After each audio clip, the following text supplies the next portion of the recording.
Boa tarde a todas, a todos. Nós trazemos essa exposição sobre vida e obra de Abdu'l-Bahá para esse espaço que nós consideramos um espaço privilegiado na cidade, né? Então nos sentimos muito honrados de estar aqui com vocês. Me pediram para falar algumas palavras sobre o biografado, sobre esse personagem Abdu'l-Bahá, e me ocorre então uma frase, né, de Ralph Waldo Emerson, que é um poeta estadunidense, que disse certa vez o seguinte, que não existe propriamente história. O que existe são grandes biografias, grandes vidas que sintetizam toda uma época, todo um período, e através delas você consegue entender aquele tempo, aquele momento da história, né? Mas aí surge uma pergunta, como reconhecer uma grande biografia? Como identificar uma grande vida de um homem ou de uma mulher? O dramaturgo Bertolt Brecht, dramaturgo alemão Bertolt Brecht, ele nos dá algumas pistas, ele dá alguns critérios. Ele diz, por exemplo, que há homens que lutam por um dia e eles são bons. Há outros homens que lutam por um ano e esses são melhores. Há aqueles que lutam por vários anos e esses são muito bons. Mas há aqueles que lutam a vida inteira. E aí ele conclui, estes são imprescindíveis. Então, o personagem que é biografado nessa exposição pertence a esse quarto grupo, dos imprescindíveis.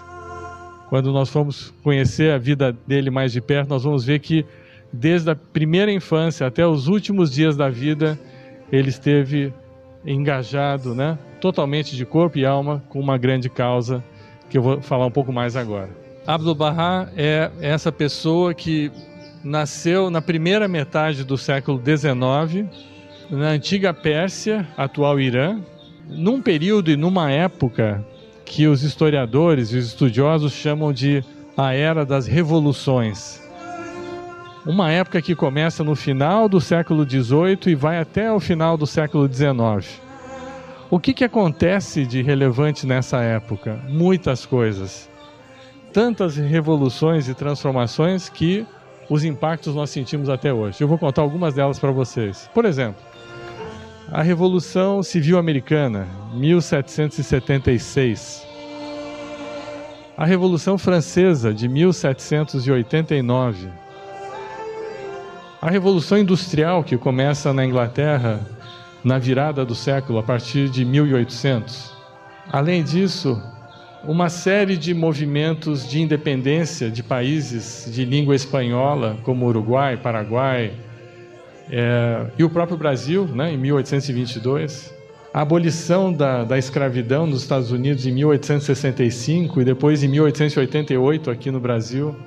Então, como se fossem ondas de transformação, de choque, essas mudanças que começaram lá na Revolução Americana, começaram a se irradiar para o mundo todo.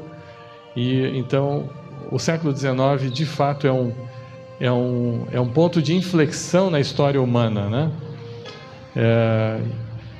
Só que as mudanças não ficaram restritas às transformações políticas ou econômicas, né, ou industriais. Inventou-se, por exemplo, a locomotiva, surgiu o telégrafo, o fonógrafo, o cinematógrafo, os carros apareceram no final do século XIX, praticamente a pilha, a bateria elétrica. Então, a lista é interminável. Praticamente tudo que nós usamos hoje em dia, em grande parte, teve a sua gênese lá no século XIX. Só que essas mudanças, como eu disse, elas não ficaram confinadas, restritas aos domínios da política, da economia, da indústria ou da tecnologia. Houve transformações também nas artes. Vocês devem lembrar, os amigos devem lembrar que Claude Monet pintou o quadro Impressões, Raiar do Dia, né? Em 1872, então uma revolução também nas artes, né, com o impressionismo na França. E também houve uma revolução no domínio da religião. em 1844, na Pérsia, surge o movimento Bahá'í. Paralelo a todas essas revoluções e transformações e movimentos que estão acontecendo na política, na economia, na indústria, nas artes, surge um foco de uma transformação religiosa na Pérsia que vai atravessar o mundo todo, né? E vai nos trazer até os dias de hoje.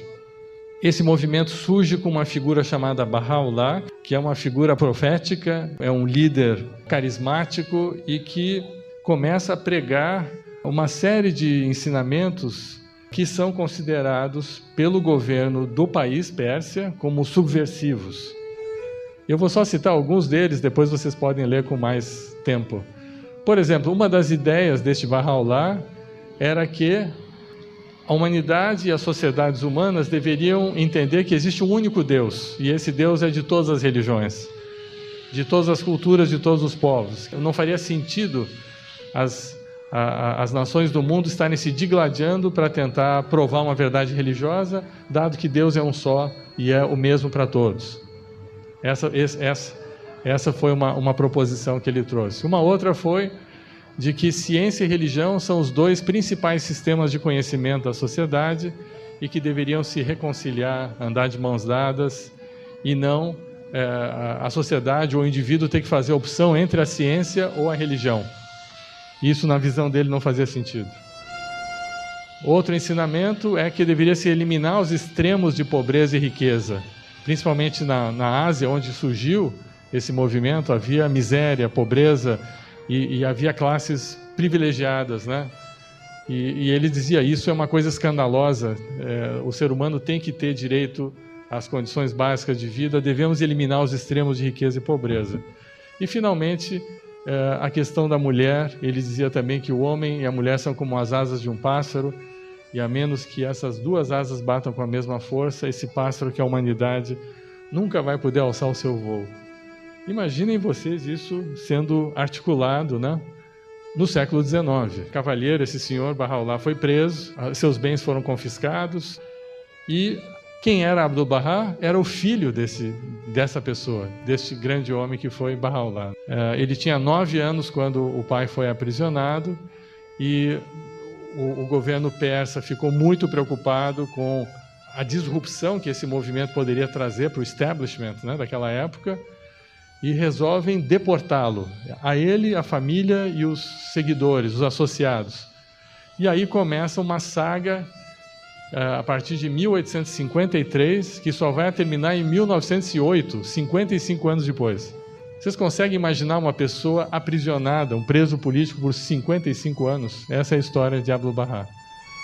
Porque o pai nunca vai ser liberto dessa condição de prisioneiro, ele vem a falecer em 1892, mas Abdu'l-Bahá continua com esse status de prisioneiro político, até a queda do Império Turco-Otomano, em 1908, e aí ele é liberto e ele começa, então, o trabalho de difusão, de divulgação desses ensinamentos, desses princípios, dessa nova visão de mundo que o seu pai tinha proclamado, tinha formulado. Inicialmente ele vai para o Egito, depois ele vai para a Europa, alguns países vocês vão ver nos painéis as fotos, depois ele vai para os Estados Unidos e Canadá. São os 13 anos finais da vida dele. Durante a Primeira Guerra Mundial, a Palestina passa muita fome e ele trabalha arduamente para alimentar a população, e no final da guerra ele recebe o título de cavaleiro do Império Britânico. Ele recebe o título de Knight, de cavaleiro. Então, essa é a história que está sendo retratada de uma forma imperfeita, incompleta aqui para vocês. Uma pessoa extraordinária e que, graças ao trabalho que ele fez na etapa final da vida dele, ele conseguiu sensibilizar pessoas da sua época, e hoje, pasmem, existem 7 milhões de pessoas que são Bahá'ís, inclusive eu sou uma dessas pessoas. Então, 7 milhões de pessoas em 120 mil localidades em todo o mundo, e há literatura em mais de 800 idiomas e dialetos. Isso iniciou com uma pessoa na Pérsia e depois com o seu filho, que foi Abdu'l-Bahá. Para terminar, eu só queria compartilhar com vocês que durante esse período de exílio e encarceramento, vários pensadores e pessoas influentes do mundo conheceram o movimento e se manifestaram a respeito. Uma dessas pessoas, vocês devem conhecer, foi Leon Tolstói, que é um grande romancista russo, autor de Guerra e Paz, Ana Karenina e outros livros famosos. O Tolstói, ele toma conhecimento desse encarceramento e exílio de Bahá'u'lláh e ele escreve o seguinte: passamos nossas vidas nos esforçando para desvendar os mistérios do universo. Mas é um prisioneiro persa, Bahá'u'lláh, em Aca, na Palestina, quem possui a chave. Os ensinamentos do mestre Bahá'u'lláh nos apresentam agora a forma mais elevada e pura do ensinamento religioso. Um outro professor da Universidade de Oxford, que também começou a estudar o movimento na época, chamado professor Thomas Chain, professor honorário da Universidade de Oxford, ele escreveu o seguinte: eu deveria expressar a minha própria adesão ao líder Bahá'u'lláh em termos os mais brilhantes. Se existiu algum profeta nos últimos tempos, é para Bahá'u'lláh que nos devemos voltar. Bahá'u'lláh foi um homem da mais alta estirpe, aquela dos profetas. Finalmente, Abdu'l-Bahá, já nos anos finais da sua vida, uma ocasião alguém perguntou para ele: puxa, você ficou a vida toda preso, né? Como é isso? Como é que isso repercute dentro de você? E ele disse o seguinte: a liberdade não é uma questão de lugar, mas uma condição. Eu estava feliz durante o meu cativeiro, uma vez que aqueles dias foram passados no caminho do serviço à humanidade. Para mim, a prisão era a liberdade. Quando uma pessoa está livre da prisão do ego, esta é que é a verdadeira liberdade, pois o ego é a maior prisão do ser humano. Então, queridos, muito obrigado pela presença de vocês, que nossas vidas possam ser iluminadas por uma vida com tamanho brilho como essa vida de Abdu'l-Bahá. Obrigado.